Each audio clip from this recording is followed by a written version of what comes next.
श्री गिरिराज धरण की जय, श्री वल्लभाधीश की जय। 9वां श्लोक प्रारंभ करना। विशेष बात कल पूरी हो गई थी। अब ये पढ़ना है कि बांधने से पहले तीनों गुण क्या करते हैं।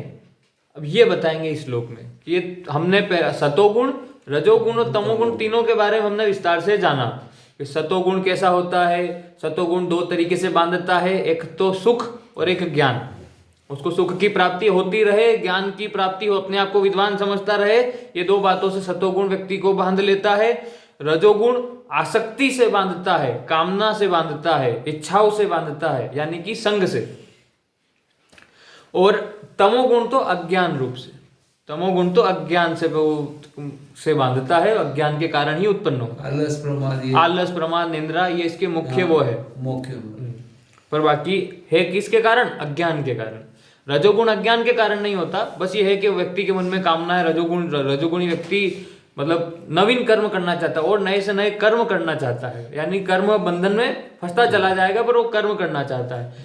तमोगुणी व्यक्ति तो कर्म भी नहीं करना चाहता, वो तो कर्म भी त्याग देता है, नहीं करना, आलसी पड़ा रहता है ऐसे। अब तीनों गुणों के बाद में अब ये तीनों गुण बांधने से पहले क्या करते हैं वो देखते हैं। सत्वम सुखे संजयति रजः कर्मणि भारत, ज्ञानम आवृत्य तु तमः प्रमादे संजुयत्युत। सत्व गुण साधक को सुख में लगाकर अपनी विजय करता है। अभी बताया था सतोगुण में तो व्यक्ति दो ही प्रकार से बंधता है। एक तो क्योंकि सतोगुणी होने पर व्यक्ति को दो चीजें प्राप्त हो जाती है, एक तो उसको सुख प्राप्त होने लग जाता है, दूसरा ज्ञान।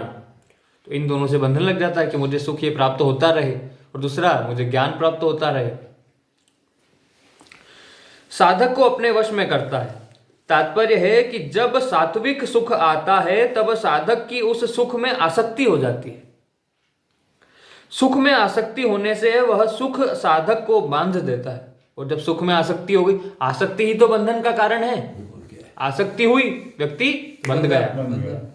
अभी उस दिन जैसे वो जड़ भरत जी के बारे में बात करी थी, आसक्ति किससे हो गई थी? हिरण से। अब हिरण से आसक्ति हो गई तो बंध गए, फिर जन्म लेना पड़ा। इस प्रकार से आगे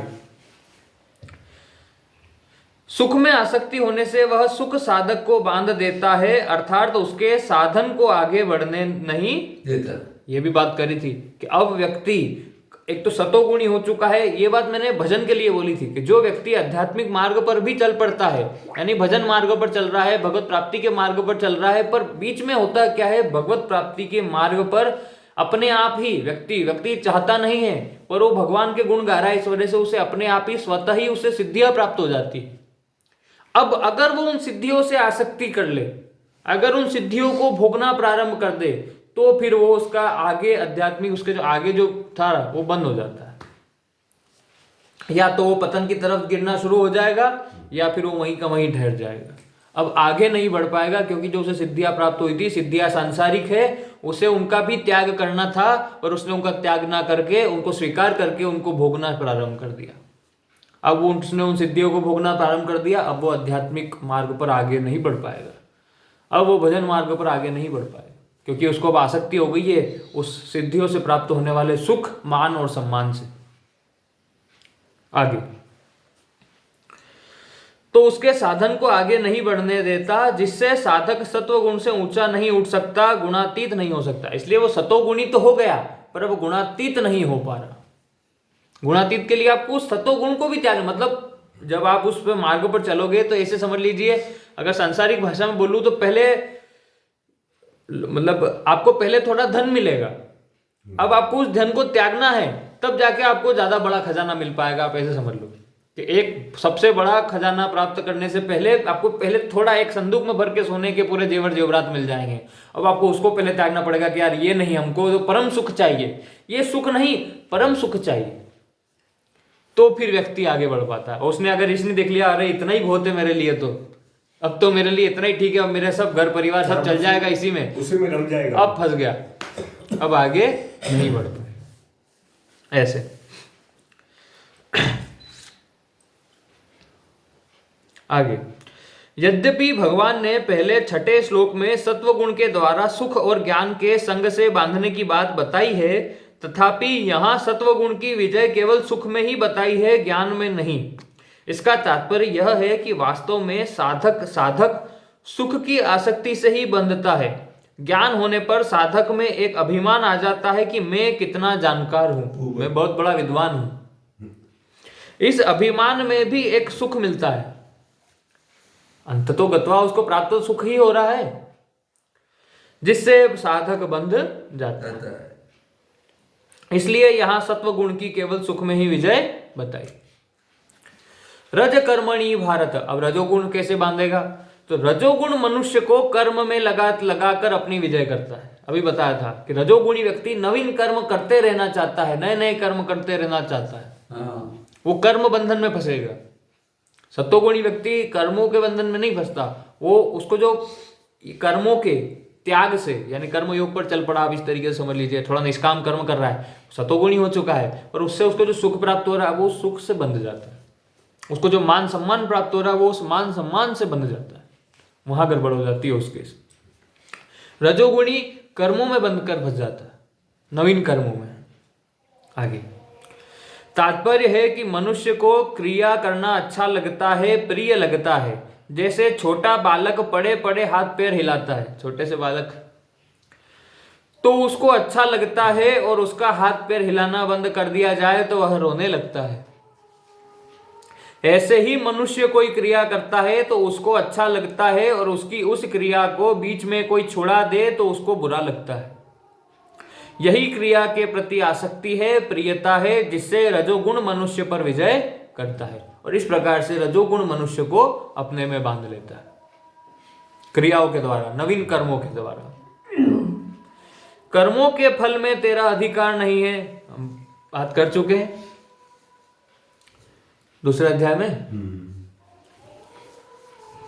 आदि वचनों से फल में आसक्ति न रखने की तरफ तो साधक का ख्याल जाता है, पर कर्मों में आसक्ति न रखने की तरफ साधक का ख्याल नहीं जाता। कि कर्मों के फल पर तो हमको आसक्ति नहीं करनी, ये तो फिर भी ध्यान चला जाता है, पर कर्मों से भी आसक्ति नहीं रखनी, इस पर उसका ध्यान नहीं जाता। मतलब कोई कर्म किया, अब मुझे इसका फल तो नहीं चाहिए, निष्काम, पर अब उस कर्म से भी आसक्ति नहीं रखनी, ये वो भूल जाता है, कर्म से आसक्ति रख लेता है तो भी फंसेगा। आध्यात्मिक मार्ग बहुत सूक्ष्म है, बहुत सूक्ष्म मार्ग है। एक कदम जरा सा व्यक्ति लड़खड़ाता है कि पीछे आ जाता है, ये नहीं करना, ये करना, कुछ भी एक भी गलती करी व्यक्ति बहुत पीछे आ जाता है।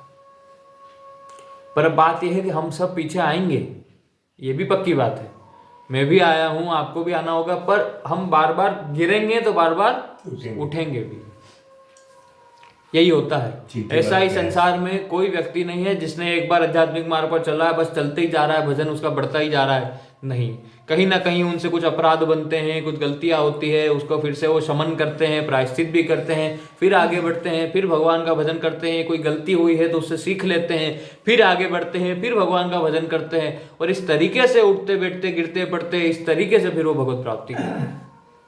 विश्वामित्र जी को ही ले लीजिए, विश्वामित्र जी की तपस्या 3 बार भंग हुई थी, उसके बाद उन्हें जाकर ब्रह्म ऋषि की उपाधि मिली। पहले एक बार उन्हें क्रोध दिलाया गया, एक बार मेनका ने आकर उनकी तपस्या भंग करी, और एक बार एक राजा आए थे जो वो भी वशिष्ठ मुनि से जो है, ब्रह्म ऋषि वशिष्ठ से जो है मतलब बदले की भावना रखकर आते थे। वो चाहते थे मैं सशरीर स्वर्ग पहुंच जाऊं, तो अब उनको स्वर्ग पहुंचाने के लिए अब सो तो हो नहीं सकता था, तो उन्होंने एक अलग से ही एक स्वर्ग जैसे कि का निर्माण किया था, उसमें उन्होंने अपनी सारी तपस्या लगा दी। फिर उन्हें समझ में आया कि मेरा क्या फायदा हुआ। 3 बार उनकी भी तपस्या भंग हुई, उसके बाद जाकर वो जो है ब्रह्म ऋषि की उनको उपाधि मिली, उसके बाद जाकर उन्हें ब्रह्मबोध हुआ। तो हर व्यक्ति पर ऐसा नहीं है कि एक बार गलती हो गई तो अब नहीं, पीछे नहीं जा सकते, नहीं। भगवान बोले ना, सर्वधर्माणाम परित्यज्य माम एकम शरणम व्रज, मेरी शरण में आ जाओ, कोई बात नहीं, गलती होगी फिर आगे बढ़ना, गलती होगी फिर आगे बढ़ना। प्रारब्ध जरूर भोगना पड़ेगा, वो बात अलग है, तो भोगो, प्रारब्ध तो भोगना पड़ता ही है। कर्म जो किए हैं, कर्मों के फल तो व्यक्ति को भोगने ही पड़ते हैं। आगे मतलब फल फल तो हम कहते हैं कि कर्म करो, फल की चिंता मत करो। हर व्यक्ति से मैंने ये कई बार सुन रखा है, चाहे उन्होंने आगे कुछ उनको पता हो भी ना हो। भाई पहली बात तो उनको ये भी नहीं पता क्या वो जो कहना चाह रहे हैं। दूसरा, अगर वो इस बात को समझ भी रहे हैं कि कर्म करो, फल की चिंता मत करो, पर कर्म की भी चिंता क्या करनी, कर्म से भी आसक्ति नहीं करनी, ये कहना चाह रहे हैं। फल तो बाद में, इस प्रकार से। वरना जो जो कर्म में फंस रहा है वो रजोगुणी हुआ, वो सतोगुणी नहीं हुआ। सतोगुणी व्यक्ति कर्म से भी आसक्ति नहीं रखता। गुणातीत की तो फिर किसी से ही आसक्ति नहीं होती।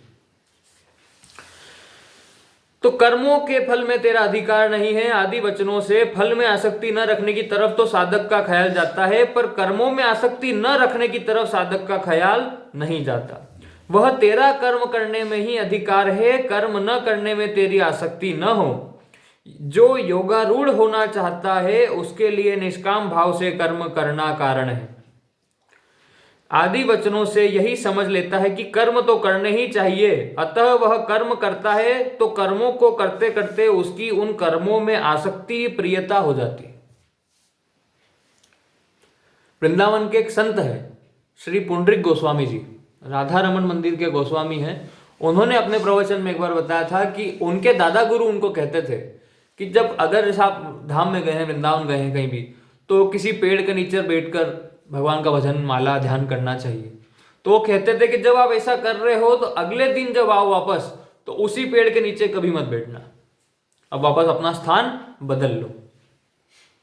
फिर से आपको उसी पेड़ के नीचे नहीं बैठना है, क्योंकि एक लंबे समय तक अगर आप एक ही पेड़ के नीचे ध्यान भी, यानी आप सारा संसार छोड़कर, मान लीजिए वही सबका संबंध, सभी संबंधों का त्याग करके कोई व्यक्ति जंगल में आके ध्यान करने लग गया और एक पेड़ के नीचे बैठकर ध्यान भी कर रहा है ना, कि मैंने तो सारा संबंध छोड़ दिए, सन्यासी हो गया, ये हो, कुछ भी कह देता है वो, विरक्त हो गया, मैंने सारे संबंध त्याग दिए, और वो एक पेड़ के नीचे बैठकर ध्यान कर रहा है। पता है अगले दिन अगर उसके आने से पहले कोई और अगर उस जगह आकर बैठकर ध्यान करने लग गया तो कह देगा हटो, ये मेरी जगह है। अब उसने जैसे ही ये बोला, अब क्या हो गया, आसक्ति उस जगह से, यानी सारे त्याग करके आने के बावजूद भी वही फिर बात आ गई कि व्यक्ति ने घर छोड़ा, आश्रम पकड़ा, संबंध घर से तोड़कर किसी और से जोड़ लिए, पुत्र पुत्रियों से संबंध तोड़ा तो शिष्य शिष्याओं से संबंध तोड़ना नहीं था, पकड़ ढीली करनी थी। आप घर में रहते हुए भी अगर आपका बस अपना कर्तव्य, अपने आप को निमित्त कर्तव्य मानकर कर्म कर रहे हो, संबंध तो आप कहीं से भी रखकर, आप संबंध तो मन की बात थी ना, पकड़ ढीली, बाहर से थोड़ी बात हो रही थी कि बाहर से मेरा इनसे संबंध दिखाना नहीं है, अंदर से संबंध बना हुआ है। इसलिए बोलते थे कि पेड़ के नीचे बैठकर भी आप, इसलिए आप वो जगह भी, स्थान भी बदलते रहो। जब तक व्यक्ति के अंदर, जब तक उसका पूरी तरीके से अभिमान, उसका मान गलित नहीं हो जाता, तब तक गुणातीत होने के बाद तो उनको वास्तव में भी कोई फर्क नहीं पड़ता। पर जब व्यक्ति साधक है, अभी साधना कर रहा है, तब उसको इन बातों का ध्यान रखना चाहिए। वरना आप खुद ही बताइए, एक ही जगह पे हम बैठने लगते हैं तो वो जगह भी हमको लगता है अपनी ही है, उस जगह से फिर कोई और जगह आकर बैठता है। मान लीजिए आप उसको कहेंगे नहीं, आप बोले चलो ठीक है जगह ही तो है पेड़ के नीचे, पर एक बार मन में ये तो भाव आएगा कि मेरी जगह बैठ गया। अब वो मेरा शब्द आ गया कि नहीं आ गया, मैं और मेरा आ गया ना, यही तो आसक्ति है। मैं और मेरा आ गया कि नहीं आ गया, ऐसे। इसलिए वो बोलते हैं कि हाँ, इसलिए आप जो है अगर पेड़ के नीचे बैठ के भी ध्यान कर रहे हो तो जगह अपना स्थान बदल, क्योंकि मुख्य क्या है, वो पेड़ या वो स्थान मुख्य है या आपका भजन मुख्य है। जो मैं माला घुमा रहा हूं वो मुख्य है कि वो पेड़ के वो स्थान मुख्य था, भजन मुख्य है ना। तो भजन तो किसी भी स्थान पर बैठकर किया जा सकता है। भगवान का ध्यान, भगवान का सुमिरन, नाम जप, गुरु मंत्र का जप आप किसी भी स्थान पर बैठकर कर सकते हैं। आप वो स्थान बदल दीजिए, एक ही जगह पर बैठकर करने लग गए तो उसको उस जगह से भी आसक्ति होने। पर ये कोई नियम नहीं है, ये साधक पर डिपेंड करता है, भाव की बात है आगे। बाकी ऐसा कोई नियम नहीं होता कि एक व्यक्ति एक ही जगह पर बैठकर ना करे ऐसा। आगे तो अतः वह कर्म करता है तो कर्मों को करते करते उसकी उन कर्मों में आसक्ति प्रियता हो जाती है, उनका आग्रह हो जाता है। इसकी तरफ ख्याल कराने के लिए, सजग कराने के लिए भगवान यहाँ कहते हैं कि रजोगुण कर्म में लगाकर विजय करता है, अर्थात कर्मों में आसक्ति पैदा करके बांध देता है। रजोगुणी व्यक्ति को कर्मों में आसक्त करके वो बांध देता है, कर्मों में। सही बात। आगे अतः साधक की कर्तव्य कर्म करने में तत्परता तो होनी चाहिए, पर कर्मों में आसक्ति, प्रियता, आग्रह कभी नहीं होना चाहिए। जो हम कई बार बात कर चुके हैं कि कर्म तो करने हैं, क्योंकि कर्म योनि है, तो कर्म योनि बिना कर्म के द्वारा नहीं चल सकती। भगवान खुद बोले कि अर्जुन, मुझे ऐसा संसार में ऐसा कुछ भी नहीं है जो मैं प्राप्त नहीं कर सकता, मुझे कर्म करने की कोई आवश्यकता नहीं है, फिर भी मैं कर्म कर रहा हूं। क्यों? क्योंकि मैंने कर्म करना बंद कर दिया, तो संसार में जो लोग मुझे देख रहे हैं ये भी कर्म करना छोड़ दें, पाखंड हो जाएंगे सर। वो कर्म करना छोड़ देंगे, इस वजह से मैं कर्म कर रहा हूं, नहीं तो मुझे कोई आवश्यकता नहीं। भगवान के लिए महाभारत का युद्ध खत्म करना कौन सी बड़ी बात थी, और उनको सारथी बन के 18 दिनों तक कौन सा इंतजार क्यों करना पड़ा? कर्म तो करना ही पड़ेगा। कर्म योनि प्राप्त हुई है तो कर्म तो करना पड़ेगा, पर उस कर्म से हमारी आसक्ति नहीं होनी चाहिए। उनके देखा है दूसरे भी करेंगे, इसलिए उनको ये जरूरी हो गया करना। हाँ, भगवान के लिए हाँ। अपने लिए बोल रहे हैं कि कर्म करना है, पर उससे आसक्ति नहीं करना ही है। बस वो हमारा कर्तव्य मानकर हमको कर्म करना है। आपने कोई एहसान नहीं किया, आप अगर साधु महात्माओं को भोजन करवा रहे हैं तो हमने कोई एहसान नहीं किया, ये कर्तव्य था हमारा, ये कर्तव्य था हमारा, क्योंकि उन्होंने हमारे लिए और अपने लिए भगवत प्राप्ति का लक्ष्य रखकर जो है इस संसार के संबंधों का त्याग किया। अब उनके उस त्याग का, उनके उस फल का जो है प्रभाव हम पर क्या पड़ेगा कि उनसे वो हमें एक रास्ता बता पाते हैं कि ये सही है और ये गलत। भगवत प्राप्ति का मार्ग वो हमें बताते हैं, उसके बदले में ये आप ऐसे समझ लो कि वो हमारी दक्षिणा है। समाज सेवा कर दी तो कोई आप नहीं थे करने वाले। आप ऐसे समझिए इस बात को कि मैं अभी आपसे 500 रुपये लेकर, आपसे मैं 500 रुपये लेकर, आपके यहाँ पे कोई फंक्शन था, शादी थी ऐसे समझ लीजिए, आपके वहाँ पे मैं शादी में आऊँ, आपसे बोलूँ मुझे 500 रुपये दे दीजिए, आपने दे दिए, आपने दिए, मैंने लिफाफा निकाला, लिफाफे में वो 500 रुपये रखे, उसको पैक करके वापस आपको दे दिया कि शादी की आपको बहुत बहुत बधाई। तो आपको कैसा लगेगा? बोले मेरे ही पैसे लेके मुझे वो लिफाफे में रख के मुझे ही दे दिए वापस, तो क्या है? तो भगवान को ऐसा ही लगता है। भगवान को बोलते ना, भगवान इतना का प्रसाद चढ़ाऊंगा, भगवान इतनी दक्षिणा दूंगा, भगवान ये करूंगा। भगवान बोले दिया किसने तुझे? दे दिया हुआ। भगवान बोलते हैं कि तुझे दिया किसने, है कि नहीं? वो वाली बात। आप भगवान को कहते हो ना, भगवान ये चढ़ा दूंगा, भगवान ये दे दूंगा, है सब कुछ तो जब उन्हीं का है, तो आपने क्या दे दिया? तेरा तुझको अर्पण। तो तेरा तुझको अर्पण तो ऐसे ही कह रहा है, वो खाली कथनी और करनी में फर्क हो गया। बाहर से कह रहा है कि सब कुछ तो है, तेरा तुझको अर्पण, वो क्या लागे तेरा सब कुछ, क्या बोलते हैं वो, क्या लागे मेरा, है ना? तेरा तुझको अर्पण, क्या लागे मेरा। और जबकि मन में उल्टा चल रहा है कि सब कुछ है मेरा, इस प्रकार से मेरा सब। वरना जिसके मन में भाव होता तो वो ये कहता ही नहीं कि मैं आपको ये दूंगा, मैं वो दूंगा, तो क्या देगा, सब उन्हीं का है। ऐसे